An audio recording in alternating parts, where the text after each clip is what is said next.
फार सुंदर सुंदर असा जो खाद्य सामग्री आहे तो इथं मला दिसून आला.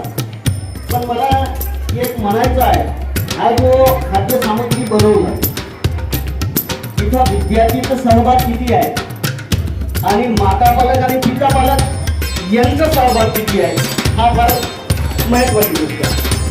बरं, बाबा नातीचा पालक याला सामान दुकानातून आणून दिला हा त्यांचा कर्तव्य झाला आणि त्याच्यानंतर माता पालकांनी बनवून घेतला तिथे विद्यार्थी थोडाफार हातभार लावून देतो आणि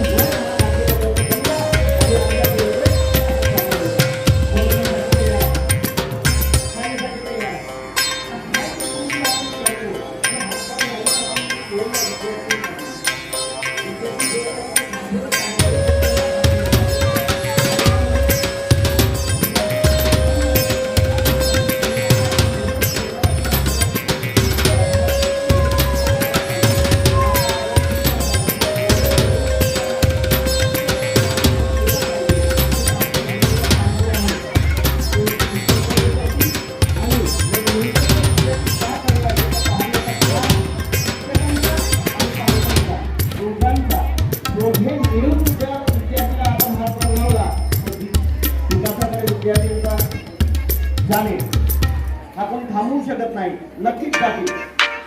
तर तिन्ही घटक तुम्ही सांगितले, 3 घटकाचा लक्ष मुख्य म्हणजे 2 घटकाचा लक्ष विद्यार्थी गावाला विद्यार्थी मागच्या भेला असतो.